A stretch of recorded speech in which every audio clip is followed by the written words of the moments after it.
स्वस्ति श्री गणेशाय नमः। श्री राधा कृष्ण चरण कमलेभ्यो नमः। श्री सुरभ्यै नमः।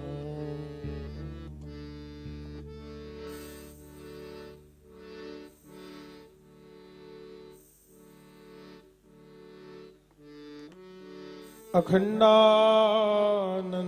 बोधाय शिष्य संतापहारिणे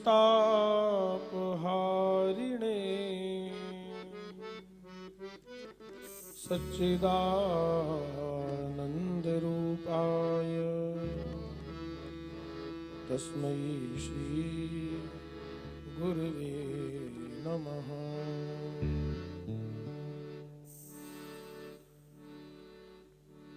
कृष्णाय वासुदेवाय हरये परमात्मने प्रणतक्लेशनाशाय गोविन्दाय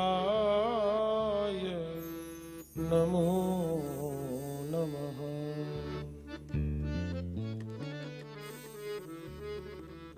नमो गोभ्य श्रीमतिभ्य सौरभेभ्य एव च। नमो ब्रह्मसुताभ्यश्च पवित्राभ्यो नमो नमः। यया सर्वमिदं व्याप्तं जगति स्थावर जंगमम् कामधेनु शीर्षा वन्दे भूत भव्यस्य मातरम्।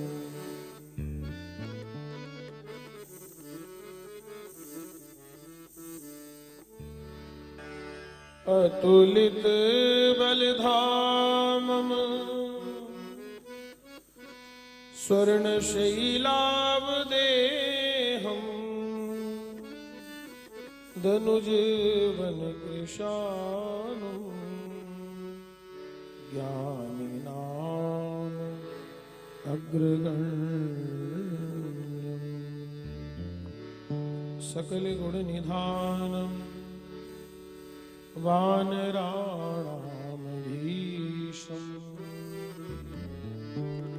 रघुपति प्रिय भक्तम् वातजातम्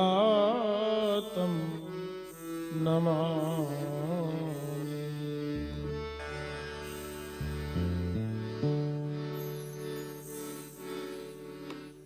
वृंदावन के वृक्ष को मरम न जाने को, डाल पात फल भूल पे श्री राधे राधे। जगजननी माँ गौ माता की महिमा अपरंपार। महिमा इसकी भूल कर दुखी फिरे संसार। जगजननी माँ गौ माता की महिमा अपरंपार। महिमा इसकी भूल कर दुखी फिरे संसार। गो माता की सेवा कर भजन करो निष्काम। जगजननी माँ गौ माता में बसते चारों धाम। बसते चारों धाम। बोलिए कृष्ण कन्हैया लाल की जय। जगत जननी गौ माता की जय। पथमेड़ा गोधाम की जय। अखिल गोवंश की जय। श्री प्रताप गौशाला की जय। यहाँ के गोवंश की जय। यज्ञ नारायण भगवान की जय। श्री वृंदावन बिहारी लाल की जय। श्री गौरी शंकर भगवान की जय। सत्य सनातन धर्म की जय। सत्य सनातन वैदिक धर्म की जय। जगत जननी गौ माता की जय। समागत संत समाज की जय। समागत विप्र समाज की जय। जय जय श्री राधे। जय जय श्री राधे। जय जय श्री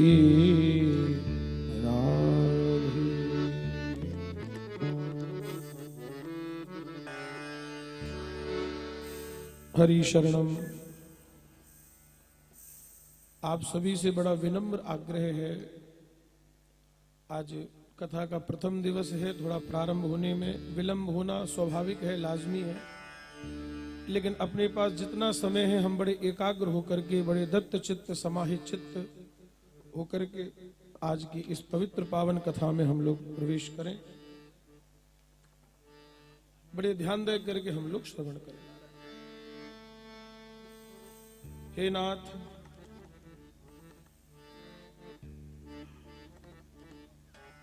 ये पवित्र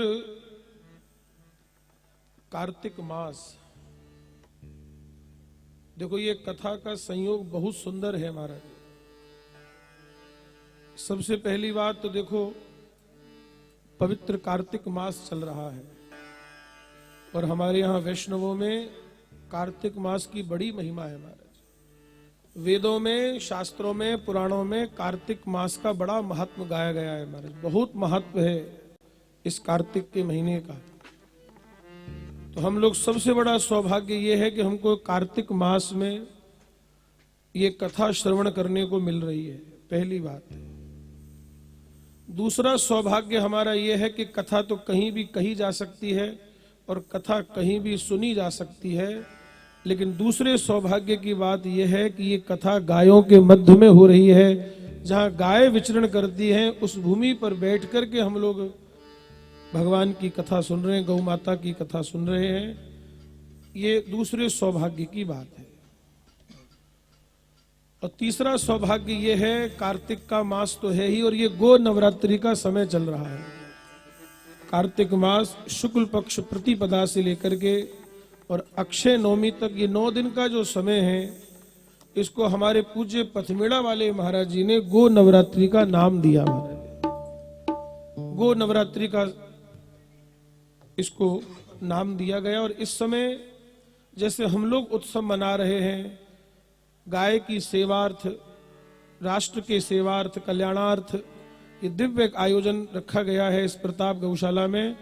ठीक कल से वहां भी पथमेड़ा गोधाम में भी, नंदगांव में भी बड़ा सुंदर दिव्य आयोजन प्रारंभ हो गया। और ये गौशाला पूज्य गो ऋषि परम पूजनीय प्रातः स्मरणीय पूज्यपाद स्वामी श्री दशरणानंद जी महाराज की प्रेरणा से ही ये गौशाला प्रारंभ हुई है। और हमारे परम आत्मीय और जिनके रोम रोम में गो भक्ति है, ऐसे हमारे डॉक्टर रोहित तिवारी जी महाराज अपना सब कुछ लगाने को तैयार बैठे रहते हैं हमेशा। महाराज तन मन धन जो कुछ भगवान ने इनको दिया है वो सब इनका गौ माता के लिए ही समर्पित है। और केवल इनका ही नहीं, इनके जो भी संगी साथी हैं, जो भी इनके संग जुड़े हुए भक्त लोग हैं, वो सब महाराज इनसे प्रेरित होकर के और गौ माता की सेवा में लगे हुए हैं। और आज जो आप ये सब देख रहे हो, जिस गौशाला की भूमि का दान हमारे अरिमर्दन सिंह जी ने सहर्ष ही दिया महाराज। महाराज एक बिलांग जमीन देना, लोग महाराज कैसे झगड़ा करते हैं आपस में, भाई भाई में झगड़ा होता है कि तूने ज्यादा नाप ली, मैंने कम नापी, मुझे कम मिली, तुझे ज्यादा मिली। जहां प्राय लोग इस बात पर झगड़ा करते हैं, और ऐसी स्थिति में भी जहां लोग छोटी सी जरा सी जमीन के लिए झगड़ा कर लेते हैं, ऐसी परिस्थिति में महाराज हमारे अरिमर्दन सिंह जी ने 7 बीघा जमीन यहाँ पर दान करी है। ये बहुत बहुत विशेष बात है महाराज। एक बार हमारे अरिमर्दन जी के लिए ताली बजाइए महाराज। बहुत बहुत दिव्य काम किया उन्होंने महाराज। क्योंकि गौशाला प्रारंभ करने में ये स्थल, ये भूमि बहुत बड़ा महत्व रखता है महाराज। और ये गांव से लगी हुई जमीन है और आसपास सब लोग छोटे मोटे गांव भी हैं, तो ये जगह बहुत पर्याप्त है नारायण। बहुत अच्छी जगह है जहां ये गौशाला का निर्माण हुआ है। इस गौशाला में पूज्य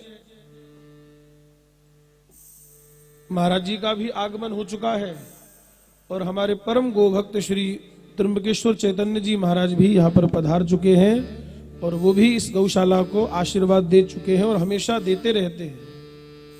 और इस दास का तो ये है ही महाराज, इस दास को तो, ये दास की अपनी गौशाला है।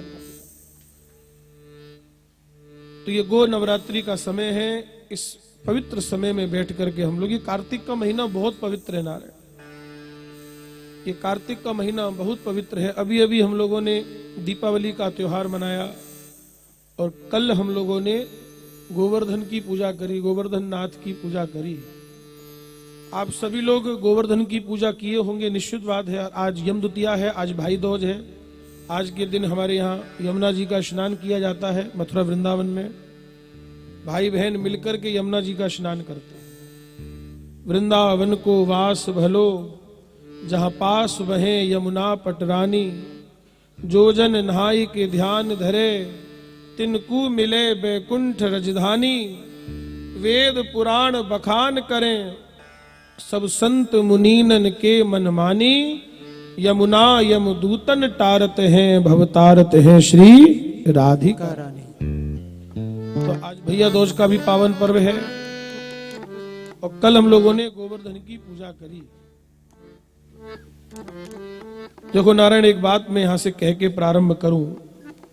गोवर्धन का मतलब क्या है नारायण? वास्तव में गोवर्धन की पूजा क्या है?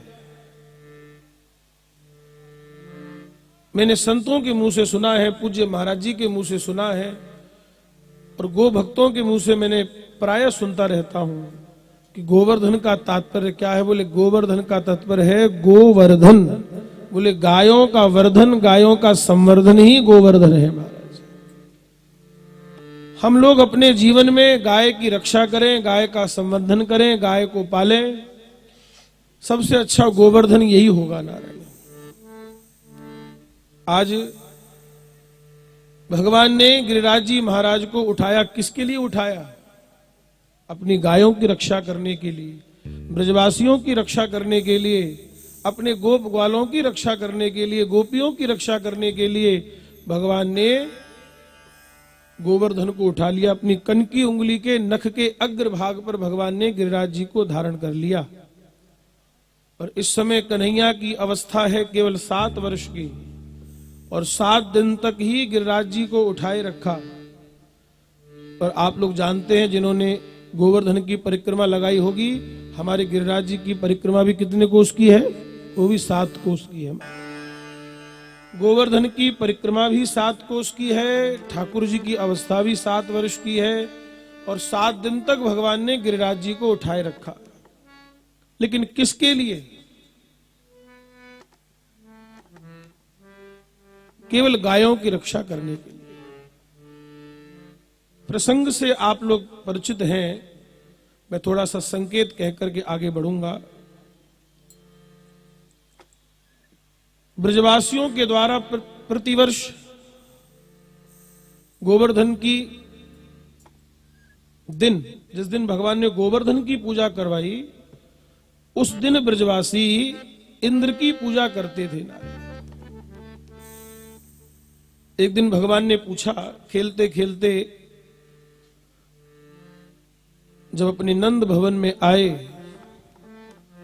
तो पूछा है, मां आज घर घर से 56 व्यंजन बनने की खुशबू आ रही है, ये सब किसकी तैयारी हो रही है?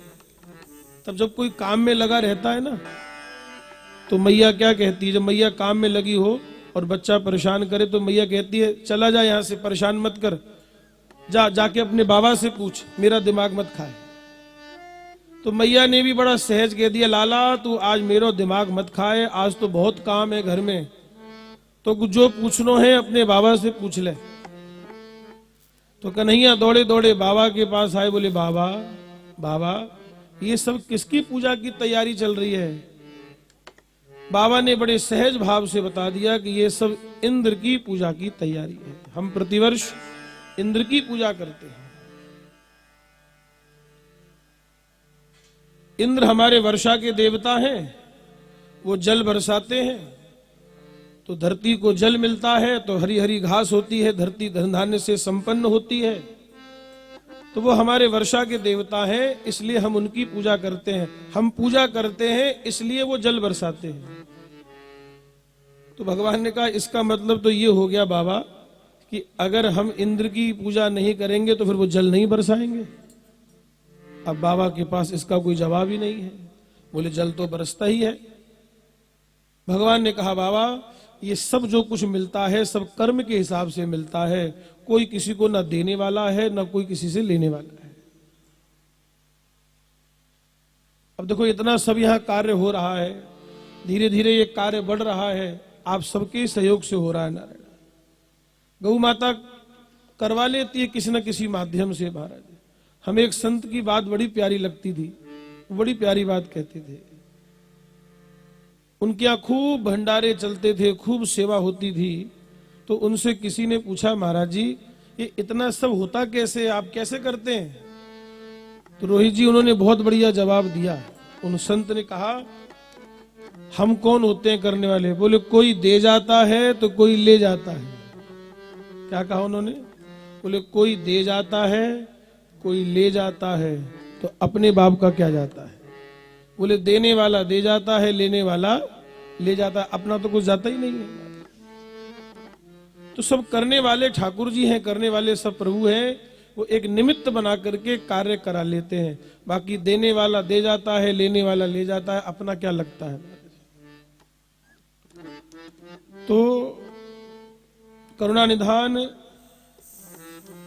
भगवान ने कहा सब कुछ कर्म के हिसाब से होता है, या कोई किसी को कुछ नहीं देता। कर्मणा जायते जंतु कर्मणेव विलीयते, दुखम सुखम भयम क्षेमम कर्मण्येवाभिपद्यते।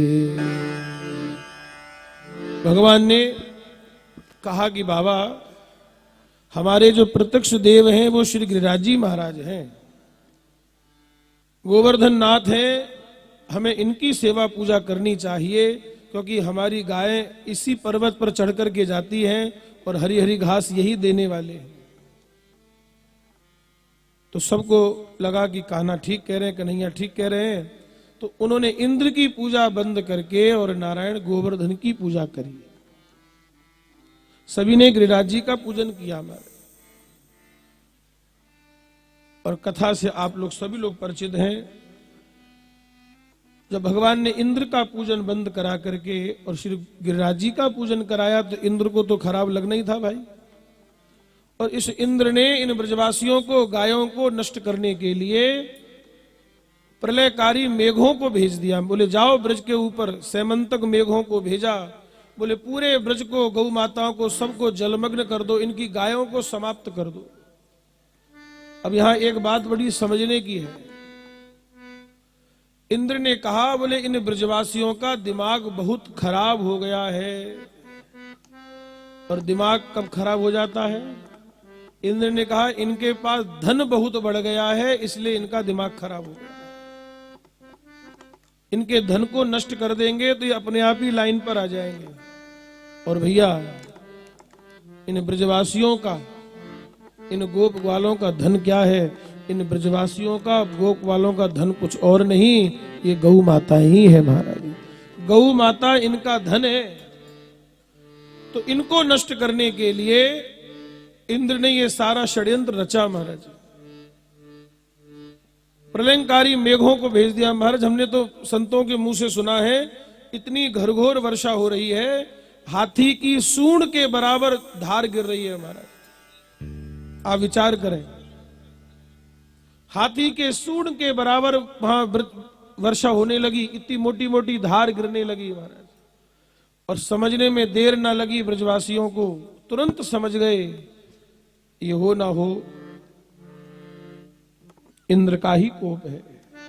और सब भगवान की शरण में गए हैं और भगवान ने इन सब के कष्ट को दूर करने के लिए श्री गिरिराज जी महाराज को अपने नख पर ऊपर धारण कर लिया।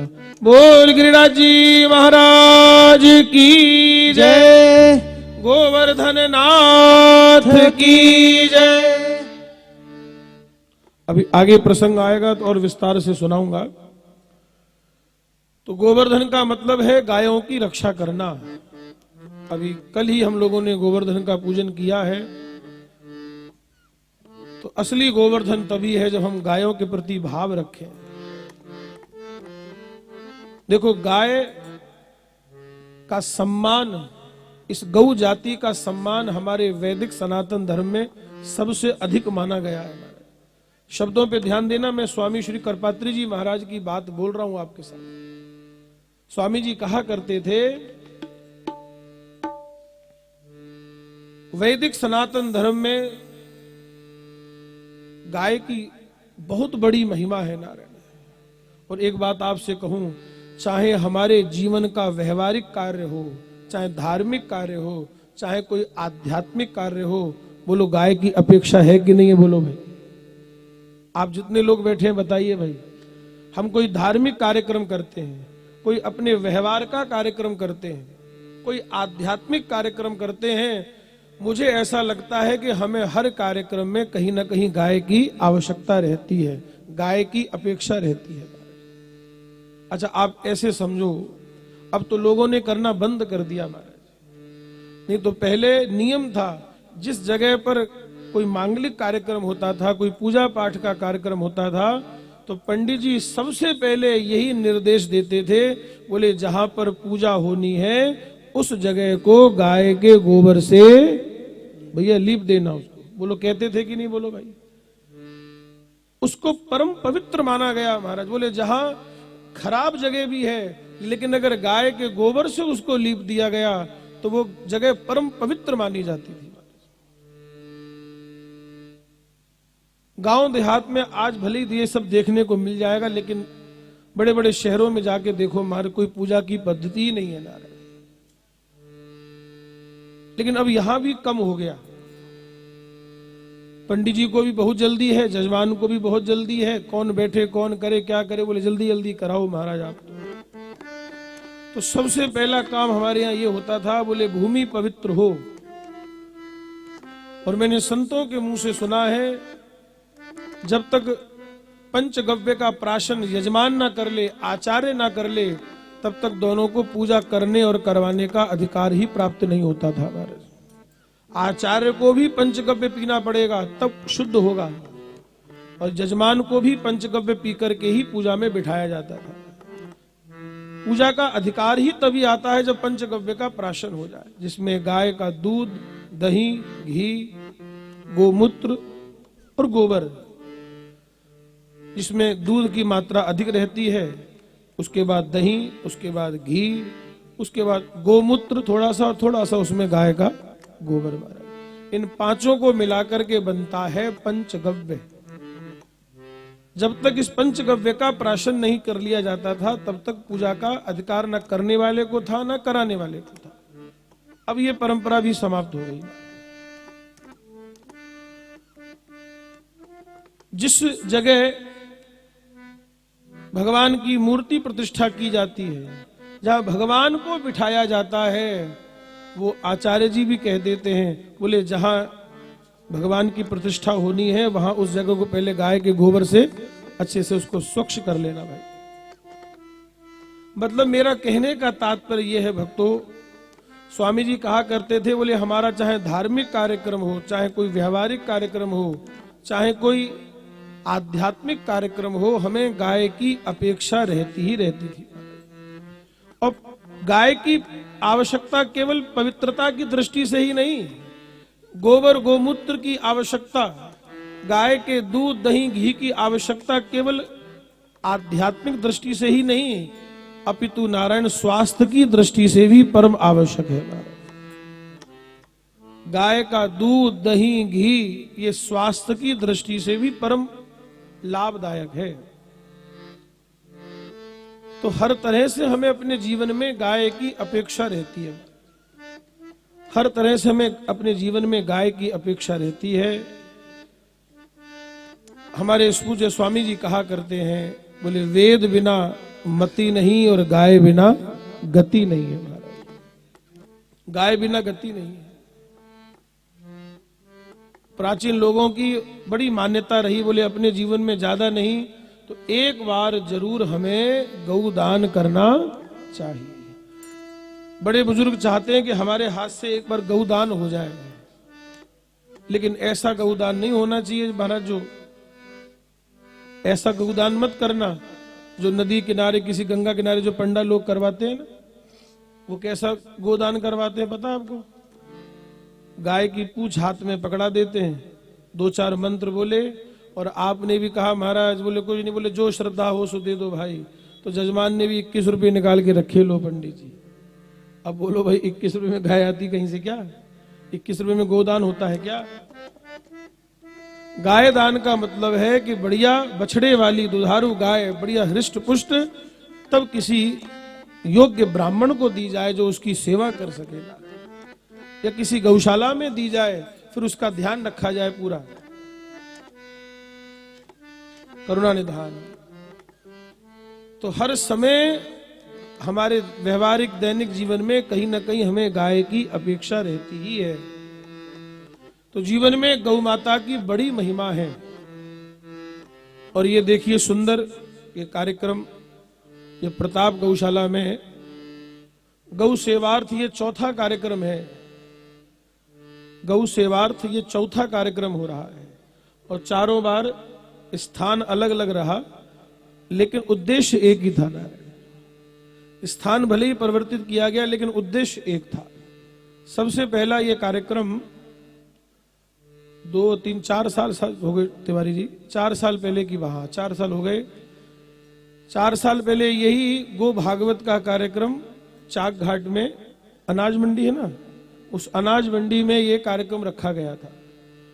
उसके बाद अगले साल ये श्री राम कथा का दिव्य आयोजन, जो चाक घाट में जो नया अपना जीर्णोद्धार हनुमान जी का मंदिर हो रहा है, जो प्राचीन हनुमान जी का मंदिर चाक घाट में है, उस मंदिर के पीछे तमस नदी के तट पर ये श्री राम कथा का दिव्य आयोजन रखा गया। और पिछले साल यही गो सेवार्थ कार्यक्रम हमारे भैया रोहित जी, हमारे मोहित भैया, इनके छोटे भाई राहुल जी और इनकी पूरी टीम के द्वारा वो रीवा में कार्यक्रम रखा गया। महाराज रीवा शहर में बड़ा सुंदर दिव्य भव्य आयोजन राम कथा का गौ सेवार्थ रीवा में रखा गया। और अब ये जिसके सेवार्थ ये कार्यक्रम होता था, जिस गौशाला के, हमने इस बार तिवारी जी से कहा कि इस बार का कार्यक्रम तो गौशाला में ही रखिए नारायण, तो ये गौशाला में रखा गया है ये कार्यक्रम। तो थोड़ा यहाँ आने जाने में, थोड़ी व्यवस्था करने में थोड़ा समय लगता है। अब आसपास कोई ऐसा बड़ा शहर तो है नहीं जो तुरंत, अब जैसे रीवा में कथा हुई तो तुरंत व्यवस्थाएं हो जाएंगी, क्योंकि बड़े शहर में हम लोग बैठे हैं अभी। लेकिन यहाँ कोई व्यवस्था करनी हो तो थोड़ा समय लगेगा, चाक घाट जाना पड़ेगा, कहीं जाना पड़ेगा, वहां से वो आएगा महाराज। लेकिन हमने कहा फिर भी हम लोगों को यही गौ माताओं के मध्य में ही कथा रखनी है। मैंने संतों के मुंह से सुना है कि कथा कहीं भी कही जाए, कहीं भी सुनी जा सकती है, लेकिन यहाँ गायों के भूमि पर, गायों के मध्य में बैठ करके कथा सुनेंगे तो कथा कहने और सुनने का 100 गुना फल हो जाता है महाराज, 100 गुना फल हो जाता है। हमारे महाराज जी कहा करते थे, बोले भगवान के नाम की माला, जो हम लोग माला करते हैं ना, जो भगवान के नाम की माला करते हैं, अगर अपने घर में बैठ के करेंगे तो एक माला का एक ही फल मिलेगा। सुन लीजिए ध्यान से, एक माला करेंगे तो एक माला करने का ही फल मिलेगा। अच्छा, उसी माला को किसी देवालय में करेंगे, किसी मंदिर में करेंगे, अगर भगवान का नाम अपने घर बैठ के करेंगे तो एक माला करने का फल एक माला के बराबर ही मिलेगा। और उसी माला को किसी मंदिर में करेंगे, देवालय में करेंगे तो वो 10 गुना फल देती है। एक माला 10 के बराबर हो गई। लेकिन उसी माला को अगर गौशाला में बैठ करके किया जाए तो वो 100 गुना फल दे देती है महाराज। यानी कि एक माला 100 माला के बराबर है। इतनी गौ माताओं की और इतनी इस पवित्र भूमि की महिमा है। हे नाथ, भगवान हमारे नंद नंदन श्याम सुंदर जो आए ही गायों के लिए है महाराज। भगवान का अवतार ही गायों के लिए हुआ। और इस बार ये जो कथा रखी जा रही है, शायद कुछ लोगों के मन में ये प्रश्न हो सकता है और होना भी चाहिए। भाई सभी लोग खेती किसानी से जुड़े हुए हैं, किसान लोग हैं और गांव देहात से सबका संपर्क है, गांव देहात में रहते हैं।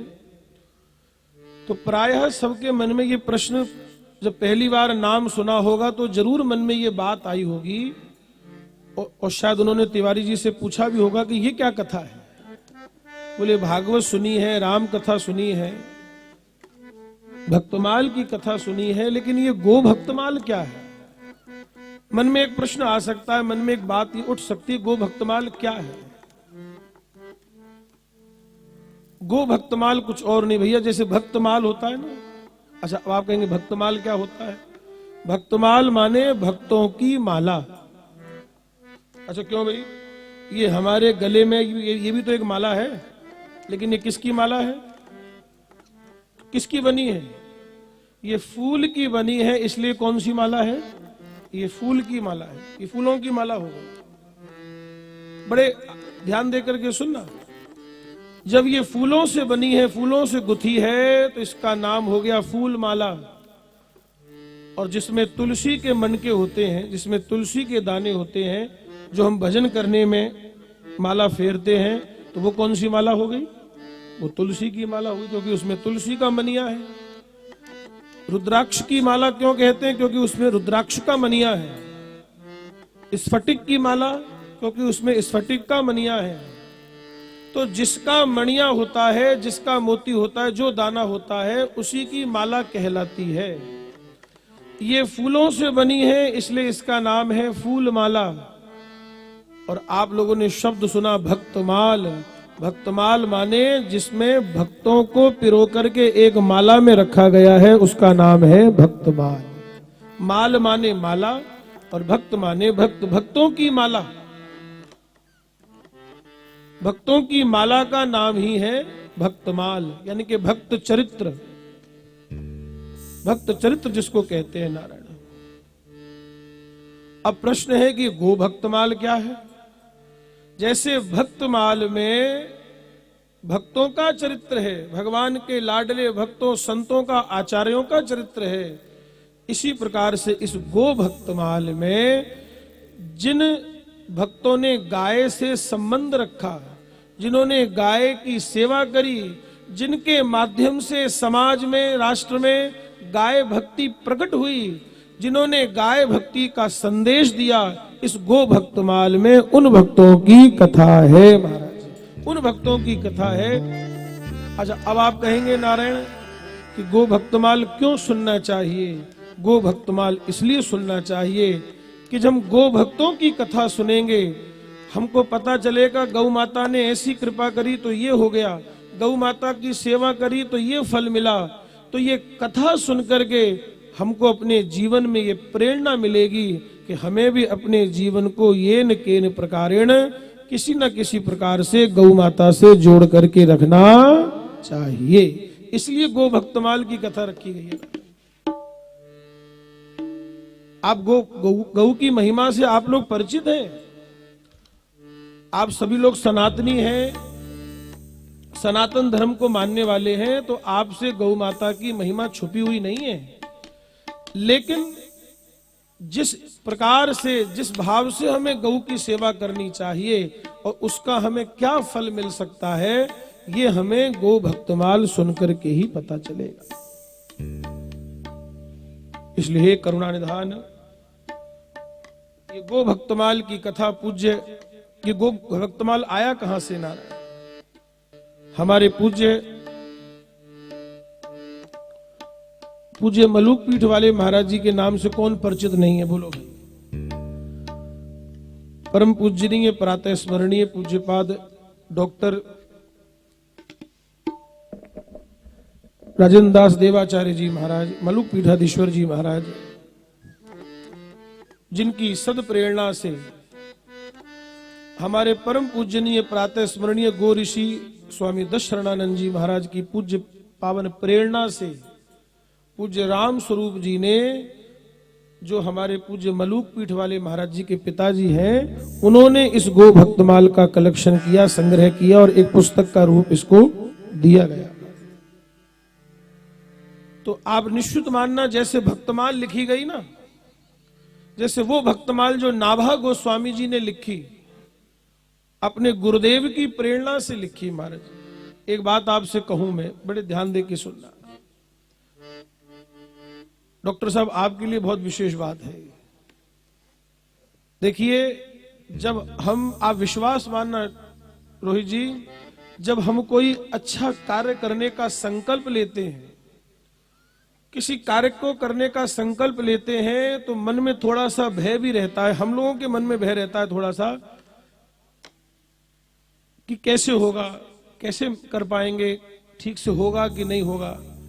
लेकिन आप आज एक बात निश्चित मानना, अगर हमारे हृदय में भगवान कोई संकल्प भेजते हैं तो उसको पूरा करने का सामर्थ्य भी प्रदान करते हैं। महाराज ये देखा गया है, अगर भगवान संकल्प देते हैं तो पूरा करने का सामर्थ्य भी देते हैं। जैसे नाभा गोस्वामी जी ने भक्तमाल की रचना करी, अपने पूज्य गुरुदेव भगवान की प्रेरणा से करी।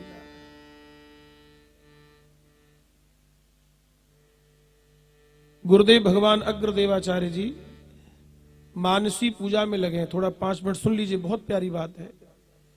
मानसी सेवा में लगे हुए हैं, मानसी सेवा में लगे हैं अग्रदास जू, अरे करत बयार नाभा मधुर संभार सो। मानसी सेवा में लगे हैं अग्रदास जू, अरे करत बयार नाभा मधुर संभार सो। स्वामी श्री अग्रदास जी महाराज, अग्रदेवाचार्य जी महाराज, बड़े ध्यान दे करके सुनिएगा। भगवान की मानसी सेवा में लगे हैं। मानसी सेवा समझते हैं ना, कि सामने कोई मूर्ति नहीं है, कोई विग्रह नहीं है, प्रत्यक्ष आंखें बंद करके और भगवान की सेवा कर रहे हैं। अभी भगवान को स्नान करा दिया, बढ़िया इत्र लगा दिया, वस्त्र पहना दिए, ये सब मन में चल रहा है, मानसिक चल रहा है। और मानसी सेवा सबसे श्रेष्ठ सेवा मानी गई है। तो मानसी सेवा में लगे हैं अग्रदास जू। अग्रदास जी मानसी सेवा में लगे हुए हैं। और नाभा गोस्वामी जी, जिनका पुराना नाम था नारायण दास, क्या नाम था? नारायण दास, धीरे धीरे गुरु जी की पंखे से हवा कर रहे हैं। देखो ध्यान दे के सुनना, गुरु जी मानसी सेवा में लगे हैं, है ना, और नाभा गोस्वामी जी धीरे धीरे गुरु जी की सेवा कर रहे हैं, पंखा डुला रहे हैं। महाराज करत बयार, बयार माने हवा, करत बयार नाभा मधुर संभार सो। बड़े संभल करके सेवा कर रहे हैं महाराज, इतनी संभल के कर रहे हैं कि इतनी जोर जोर से पंखा भी नहीं कर रहे कि उनकी सेवा में ध्यान में विक्षेप हो, और इतनी धीरे भी नहीं कर रहे कि हवा ही ना लगे हमारे। बड़े संभाल करके सेवा कर रहे हैं, और सेवा तो संभाल करके ही करनी चाहिए ना, सेवा तो संभाल करके ही होनी चाहिए। आजकल तो देखो, एक बात कहूं आपसे, आजकल की सेवाओं में तो एक राक्षस घुस गया है। क्यों जी मोहित जी, आजकल की सेवा में एक राक्षस घुस गया है और उस राक्षस का नाम जानते क्या है? उस राक्षस का नाम है मूढ़। मूढ़ नामक राक्षस घुस गया। अब किसी से कोई काम करने को कहो तो छूटते ही क्या कहता है? बोले अभी नहीं करेंगे, अभी हमारा मूड नहीं है। कमाल है भाई, ये सेवा में मूड नामक राक्षस कहां से घुस गया भाई? अभी हमारा मूड नहीं है। अरे वहां चले जाओ, बोले अभी मूड नहीं है हमारा। ये काम कर लो, बोले अभी मूड नहीं है।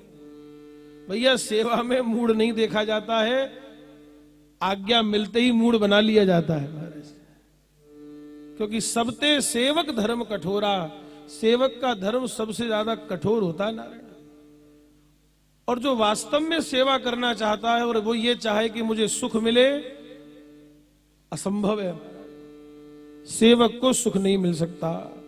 सेवक को तो सेवा करनी है, उसको अपना सुख त्याग देना चाहिए, सामने वाले का सुख देखना चाहिए। सेवक सुख चह मान भिखारी, व्यसनी धन शुभ गति व्यभिचारी। नहीं मिल सकता महाराज, सेवक को सुख नहीं मिल सकता। सेवक सुख चह मान भिखारी, और भिखारी अगर सम्मान चाहे तो कैसे मिलेगा? सेवक को सुख नहीं है, भिखारी को मान नहीं है, और व्यसनी के पास धन टिक नहीं सकता महाराज। व्यसनी माने जो नशा करता है। बोलो भाई, ये नशे की आदत बहुत बुरी है महाराज। मैं तो यहाँ युवा वर्ग बहुत लोग बैठे, यहाँ पे युवा बैठे हैं, और मैं तो बहुत हृदय से ये बात उनको कह रहा हूं, अगर आप किसी प्रकार का कोई नशा करते हैं तो विश्वास मानना आप अपना पैसा भी खराब कर रहे हैं, अपना शरीर भी खराब कर रहे हो महाराज। आप अपना महाराज, मैंने युवाओं को देखा है, रोहित जी मेरी बात को अन्यथा मत लेना कोई भी, आप भी। मैंने महाराज 20-20, 22-22 साल के लड़कों को देखता हूं तो ऐसा लगता है कि 40 साल की उम्र हो गई जैसे इनकी महाराज। और कारण क्या है? केवल और केवल नशा करते हैं महाराज। तो ये ऐसी स्थिति मत बनाओ महाराज, पैसा भी खराब कर रहे हो और अपना शरीर भी खराब कर रहे हो। ये भगवान की सबसे अमूल्य चीज भगवान ने अगर कोई हमको दी है तो ये मानव जीवन दिया, ये मनुष्य जीवन दिया है। मैं आप लोगों से हाथ जोड़ करके विनती कर रहा हूं, खास तौर से युवाओं से मेरी विशेष प्रार्थना है कि आप लोग अपने जीवन को खराब ना करें, नशे में ना बिगाड़े ना रहे। अभी जिंदगी बहुत जीनी है साहब, समाज के लिए, राष्ट्र के लिए खूब काम करना है। अरे आप लोगों को ही करना है हमारे, आप लोगों को आगे आना है, इसलिए इसको बचाएं। अगर ये खराब हो जाएगा तो ठीक से सेवा नहीं कर पाओगे। तो व्यसनी के पास कभी धन टिक नहीं सकता। नशा करने वाले पे जैसे ही 4 पैसे जुड़ेंगे तो सबसे पहले किस में खराब करेगा?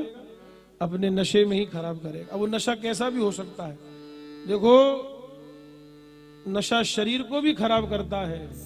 अब कई लोगों को नशे दूसरे लग जाते हैं महाराज। कई लोग रातों रात अमीर बनना चाहते हैं, यहाँ पैसा लगाया, वहां पैसा लगाया, यहाँ लगाया, वो लगाया, तो पता चला कुछ मिला तो है नहीं, अपने जेब से भी सब कुछ चला गया। एक सज्जन कह रहे थे, सुनो भाई, एक सज्जन बोले क्यों महाराज जी? हमने सुना है कि शराब पीने से जुकाम चला जाता है। शराब पीने से जुकाम चला जाता है तो हमने भी उनसे एक बात कह दी। मैंने कहा एक काम करो, पियो। बोले क्या जुकाम चला जाता है? मैंने कहा एक बात बताओ, जब पीने वालों की जमीनें चली गई, संपत्ति चली गई, शरीर चला गया, तो जुकाम की क्या औकात है? ये भी चला ही जाएगा। बोलो भाई, नशा करने वालों की तो ये हालत है। तो सेवक को सुख नहीं मिलता, भिखारी को मान नहीं मिलता, और व्यसनी के पास कभी धन टिक नहीं सकता, और व्यभिचारी व्यक्ति को कभी शुभ गति मिल नहीं सकती। तो सेवा तो बड़े भाव से की जाती है, बड़े संभाल करके की जाती है। तो नाभा गोस्वामी जी अपने गुरु जी की सेवा कर रहे हैं, धीरे धीरे पंखा चला रहे हैं, और इतने में क्या हुआ कि अग्रदेवाचार्य जी महाराज का एक शिष्य व्यापारी जो दूसरे देश में व्यापार करने गया था और माल लेकर के पानी के जहाज के रास्ते लौट रहा था। ध्यान दे के सुनना भक्तों, अग्रदेवाचार्य जी महाराज का शिष्य जो पानी के जहाज के द्वारा लौट रहा था, माल लेकर के व्यापार करके लौट रहा था, और समुद्र में इतनी जोर से तूफान आया कि वो जहाज डगमगाने लगा और जहाज चलाने वाले ने कह दिया कि अब बच पाना मुश्किल है, अब तो आप जिसको अपना मानते हो, जो आपके परमात्मा है, उसे एक बार याद कर लो भाई, अब बचना मुश्किल है। तो उस सेठ ने भी क्या मन में सोचा, बोले मैं तो किसी भगवान को जानता नहीं हूं, मैंने हाँ एक बार गुरुजी बनाए थे, उन्होंने मुझे दिव्य ज्ञान का उपदेश दिया था, मैं तो किसी को जानता नहीं, मैं तो अपने गुरुजी को ही जानता हूं, बोले उन्हीं को याद कर लो।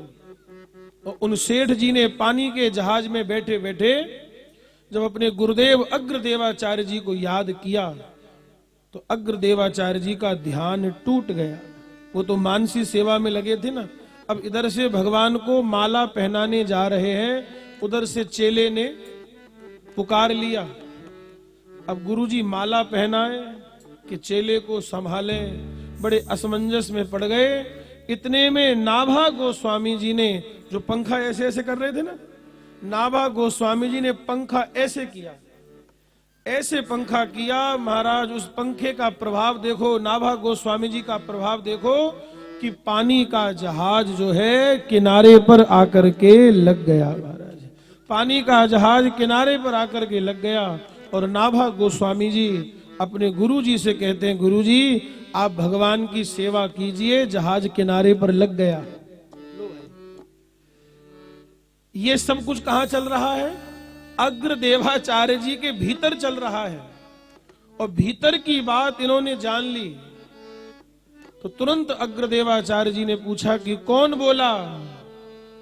तो नाभा गोस्वामी जी ने ये नहीं कहा कि मैं बोला, उन्होंने कहा वही बोला जिसको आपने संतों की झूठन प्रसादी दे दे करके पाला है, वही बोला। जिसको आपने संतों की झूठन प्रसादी दे करके पाला है, वही बोला। तब अग्रदेवाचार्य जी ने कहा कि देखो नारायण दास, गुरुजी अपने शिष्य की मन की बात को जान ले तो कोई बड़ी बात नहीं है। बोलो कोई बड़ी बात है क्या? गुरुजी सर्वसमर्थ हैं, गुरुजी अपने शिष्य की मन की बात को जान ले तो कोई बड़ी बात नहीं है। अरे बड़ी बात तो तब है कि जब चेला अपने गुरुजी के मन की बात को जान ले महाराज, कि गुरुजी के अंदर क्या चल रहा है। तो ये साधारण बात नहीं है। तब उसी समय अग्रदेवाचार्य जी ने कहा, तुमको ये जो पानी का जहाज दिखा, मेरे भीतर क्या चल रहा है, ये सब तुमको जो दिखा है इन भक्तों की कृपा से ही दिखा है। मैं तुम्हें आज्ञा देता हूं, तुम भक्तों का चरित्र लिखो। गुरुजी कह रहे हैं कि भक्तों का चरित्र लिखो। तब नाभा गोस्वामी जी ने कहा कि मैं राम कृष्ण का चरित्र तो लिख सकता हूं, लेकिन भक्तों का चरित्र लिखना मेरे बस की बात नहीं है। अरे गाऊं राम कृष्ण नहीं पाऊं भक्ति दाम को। मैं राम कृष्ण के गुण तो गा सकता हूं, लेकिन मैं भक्तों के चरित्र नहीं गा सकता, कैसे लिखूं? तब उनके गुरुजी कहते हैं, चिंता मत करो, जिसने तुमको पानी में वो जहाज दिखा दिया, वही भक्त तुमको आकर के अपना अपना नाम बता जाएंगे और अपना चरित्र बता जाएंगे, तो लिख देना महाराज। तब नाभा गोस्वामी जी ने जो छप्पे लिखे हैं, महाराज कहते हैं कि एक एक भक्त ने आकर के नाभा गोस्वामी जी के ध्यान में आकर के अपना नाम भी बताया और अपना चरित्र भी बताया। तो नाभा गोस्वामी जी ने इस प्रकार से भक्तमाल की रचना करी। तो ये तो हुई भक्तमाल जो नाभा गोस्वामी जी ने लिखी है, और हम लोग कथा सुनने जा रहे हैं गो भक्तमाल की। पूज्य संतों की कृपा से, पूज्य पथवेड़ा महाराज जी की शुभ प्रेरणा से, पूज्य मलुकपीठ वाले महाराज जी की शुभ प्रेरणा से ये गो भक्तमाल की रचना हुई है, जिसकी हम लोग कथा श्रवण करने जा रहे हैं। मैं एक बात आपसे और हाथ जोड़ करके निवेदन कर दूं, ये कोई नई कथा नहीं है। आप ये मत समझना कि कुछ नया सुनाने जा रहे हैं, नहीं नहीं, कुछ नया नहीं सुनाने जा रहे हैं। बस इतना करने जा रहे हैं कि गो भक्तों को एक जगह इकट्ठा कर देंगे महाराज। यही गो भक्तमाल है महाराज, कि जिन जिन भक्तों ने गौ माता की सेवा करी, जिन जिन भक्तों ने गाय से संबंध रखा तो उनके जीवन में क्या प्रभाव पड़ा, बस यही गो भक्तमाल है। इसमें गायों के भक्तों की माला बना करके उसको गूंथ दिया गया है, उसको पिरो दिया गया है, बस यही गो भक्तमाल है महाराज। इसमें भक्तों का, गाय के भक्तों का चरित्र है महाराज। तो आइए आज की कथा में हम लोग प्रवेश करें। सभी लोग भाव से, बड़े प्रेम से, जो इसका मंगलाचरण है, जो गो भक्तमाल का मंगलाचरण है, वो सब लोग बड़े भाव से, प्रेम से, पहले मैं गाऊंगा, पीछे पीछे आप लोग ध्यान से सुनेंगे तो सबकी समझ में आएगा। ये गो भक्तमाल का मंगलाचरण है। बोलिए कृष्ण कन्हैया लाल की जय। जगत जननी गौ माता की जय।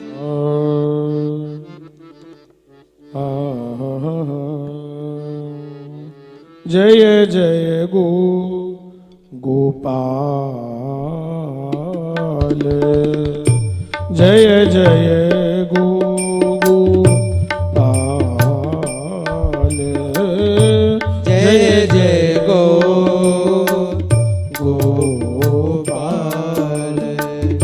गोप गोपी गोवर्धन, गोप गोपी गोवर्धन, गोप गोपी गोवर्धन, गोप गोपी गोवर्धन। अरे जय जय गो गोपाल, जय जय गो गोपाल। ओ गोप गोपी गोवर्धन, गोप गोपी गोवर्धन। नंद यशोदा नंद यशोदा माई। दाऊ गोकुल वृंदावन, दाऊ गोकुल वृंदावन। जय जय गो गोपाल, जय जय जय गोपाल। गोप गोपी गोवर्धन, गोप गोपी गोवर्धन। हो जय कीरति वृषभानु, जय कीरति वृषभानु। हो जय कीरति वृषभानु, जय कीरति वृषभानु। राधिका अष्ट सखी गण, राधिका अष्ट सखी गण। अरे जय जय गो गोपाल, जय जय गो गोपाल। अरे गोप गोपी गोवर्धन, गोप गोपी गोवर्धन। जय जय यमुना पुलीन, जय जय यमुना पुलीन। ओ रास मंडल के मंडन, रास मंडल के मंडन। ओ कामधेनु अभिषेक कर, कामधेनु अभिषेक कर। रे गोविंद पद भूषित किए, गोविंद पद भूषित किए गो सेवा आदर्श हित गौ सेवा आदर्श हित नारायण गोविंद भये नारायण गोविंद भये हरि काम धेनु अभिषेक कर कामदेव गाइए सब गाइए अभिषेक कर गोविंद पद भूषित किए गोविंद पद भूषित किए गो सेवा आदर्श हित गौ सेवा आदर्श हित हरे नारायण गोविंद भये नारायण गोविंद भये अरे जय जय गोपाल जय जय जय गोपाल अरे जय जय गोपाल जय जय गोपाल अरे जय जय गोपाल जय जय गोपाल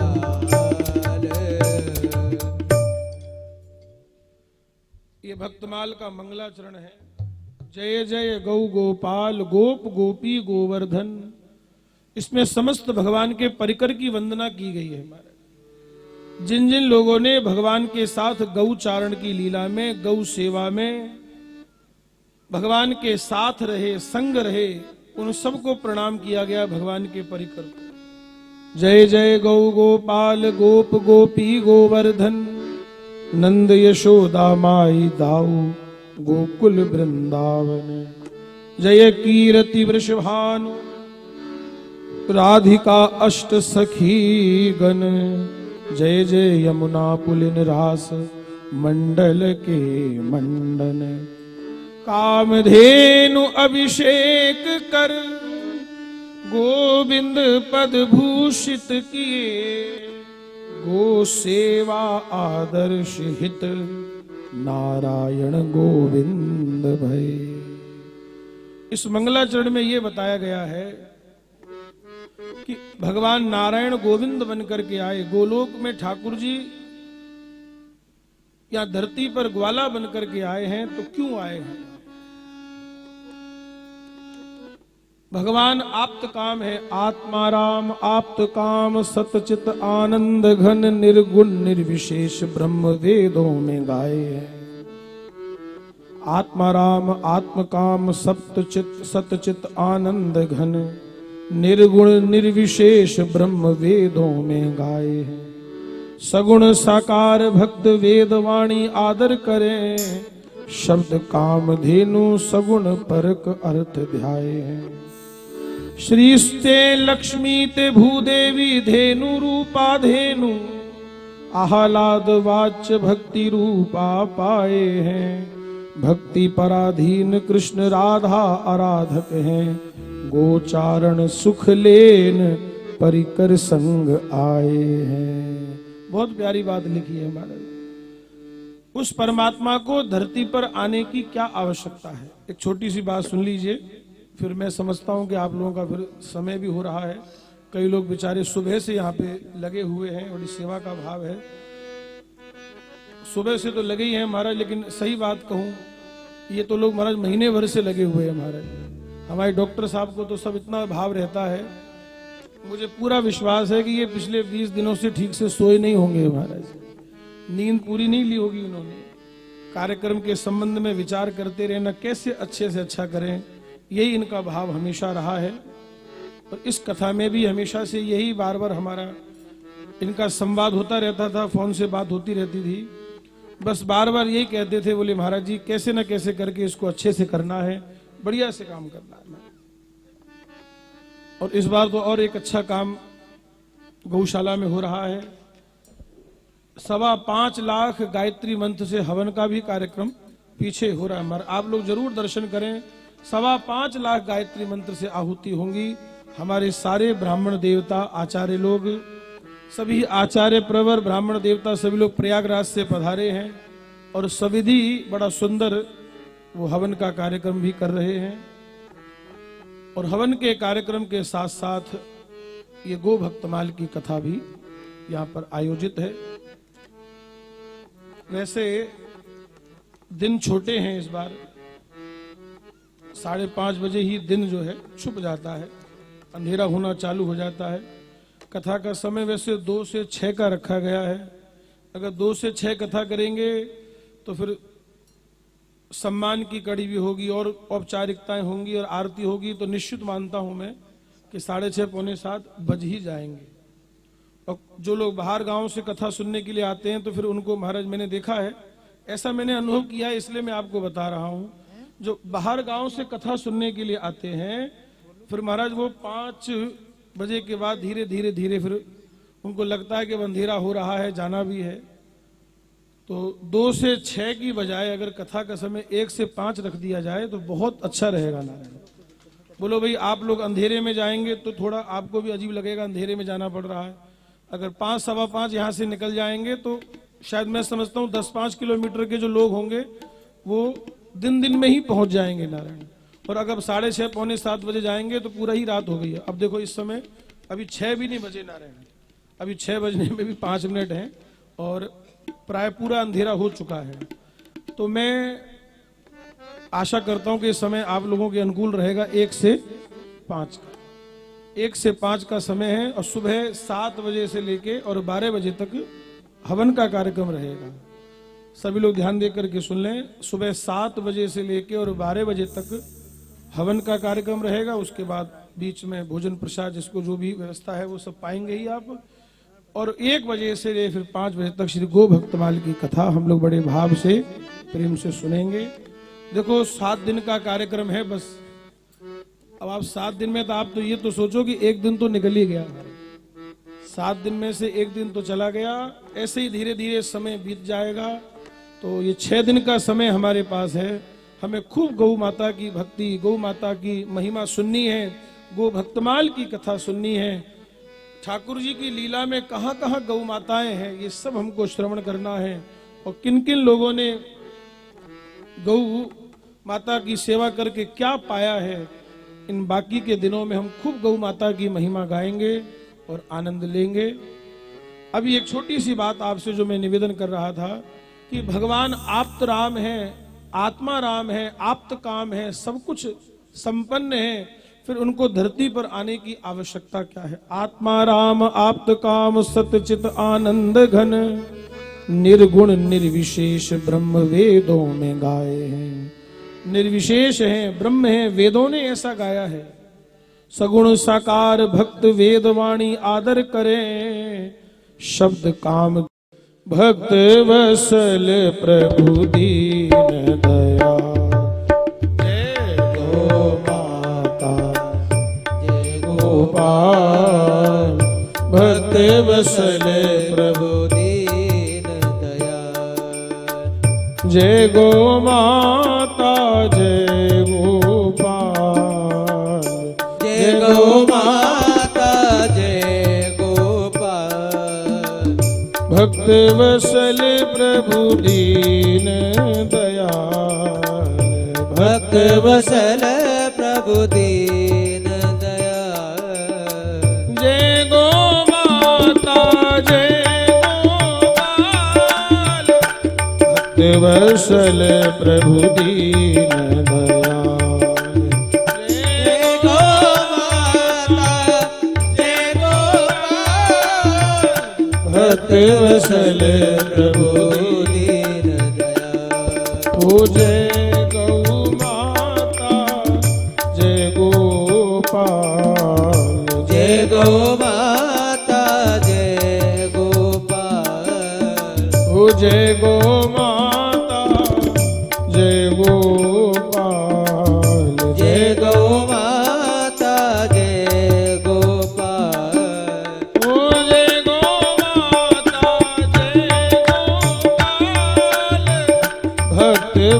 वसल प्रभु दीन दयाल।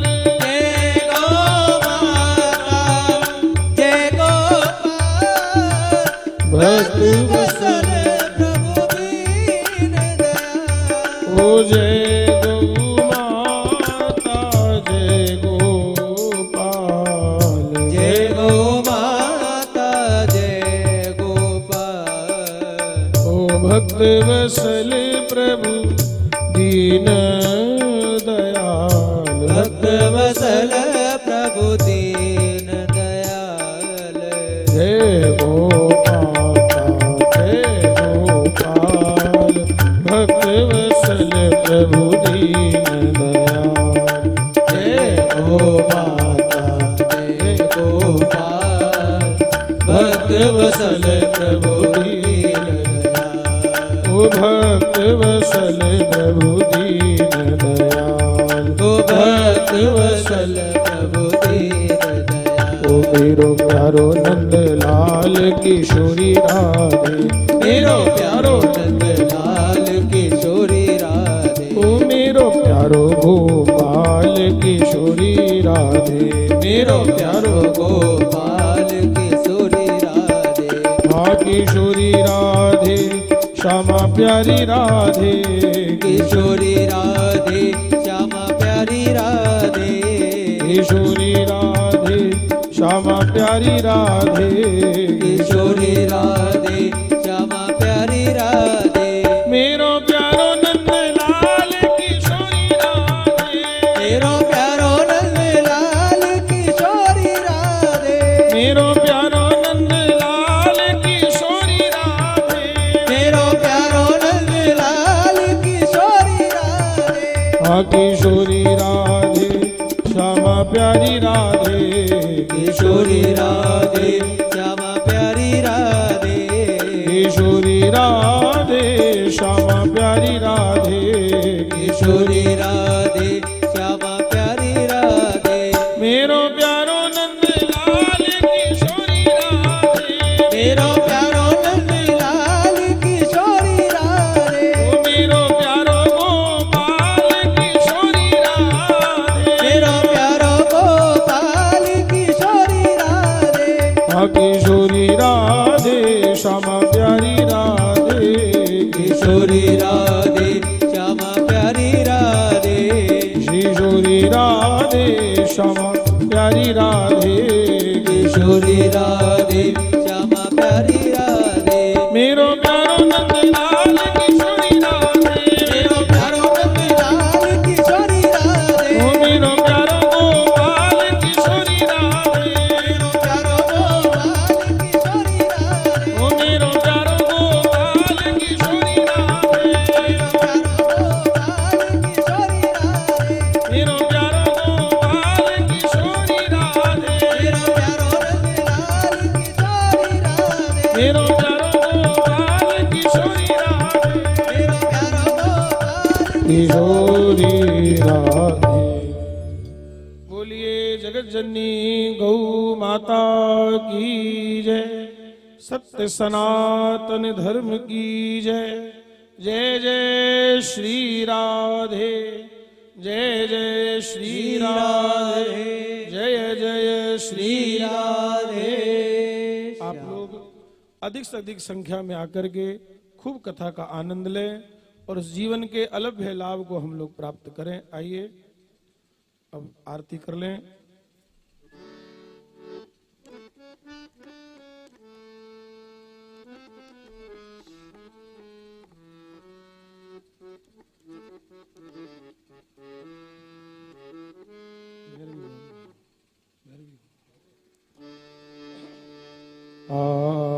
आना रे ना सब मिल गो सेवा व्रत लीजे। सब मिल गो सेवा व्रत लीजे। ओ सब मिल गो सेवा व्रत लीजे। सब मिल गो सेवा व्रत लीजे। गोभक्त माल की आरती कीजे, गोभक्त माल की आरती कीजे। सतयुग त्रेता द्वापर कलयुग, सतयुग त्रेता द्वापर कलयुग। गाए भक्त सुर नर मुनि युग युग, गाए गाए भक्त सुर नर मुनि युग युग।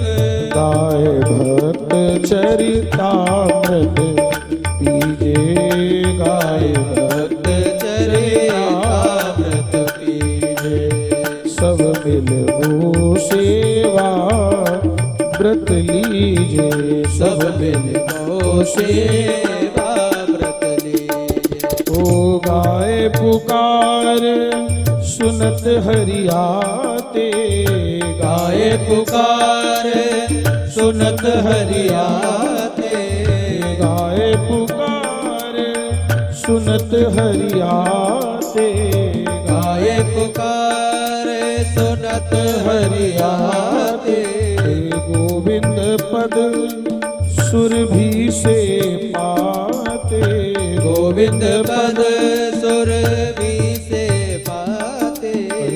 गोवर्धन की पूजा कीजे, गोवर्धन की पूजा कीजे। ओ सब मिल गो सेवा व्रत लीजे, सब मिल गो सेवा व्रत लीजे। अरे जगदाधार भूमि गौ माता, जगदाधार भूमि गौ माता। पंचगव्य अरु हव्य प्रदाता, पंचगव्य हव्य प्रदाता।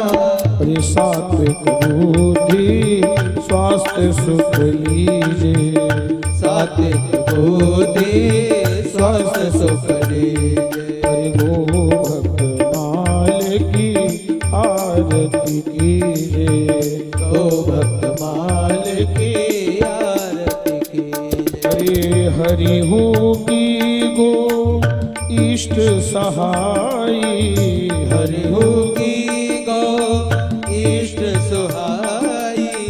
गाए भगति हरि के मन भाई, गाए भगति हरि के मन भाई। रे वही भक्ति प्रभु हमको दीजे, वही भक्ति प्रभु हमको दीजे। वो भक्त माल की आरती कीजे, गो भक्त माल की आरती कीजे। ओ गाए सुखी तो राष्ट्र बचेगा, गाए सुखी तो राष्ट्र बचेगा। सुख समृद्धि सौभाग्य जगेगा, सुख समृद्धि सौभाग्य जगेगा। हरि वंदे गो मातरम सब कीजे, वंदे गो मातरम सब कीजे। ओ भक्त माल की आरती कीजे, गो भक्त माल की आरती कीजे। ओ सब मिल गो सेवा व्रत लीजे, सब मिल गो सेवा व्रत लीजे। ओ गो भक्त माल की आरती कीजे, गो भक्त माल की आरती कीजे। श्यामा तेरी आरती कन्हैया तेरी आरती, सारा संसार करेगा कर जोर के। श्यामा तेरी आरती कन्हैया तेरी आरती, सारा संसार करेगा कर जोर के। ओ ब्रह्मादिक तेरो यश गावे, नारद सारद ध्यान लगावे, और करे जय जयकार करेगा कर जोर के। श्यामा तेरी आरती कन्हैया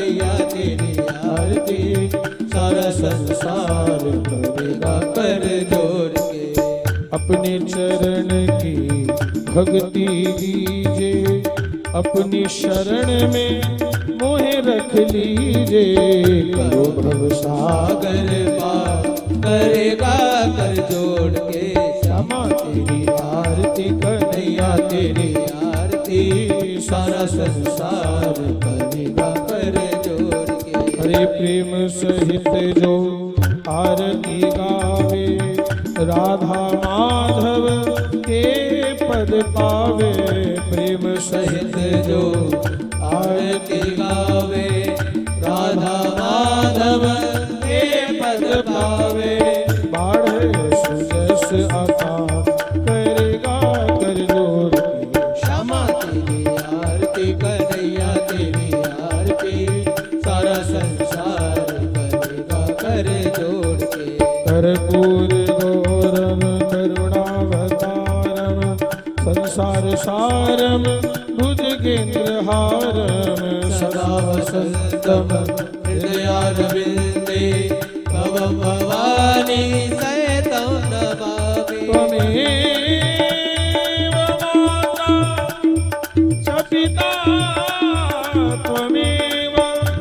त्वमेव बन्धु च सखा त्वमेव विद्या द्रविणं त्वमेव सर्वम्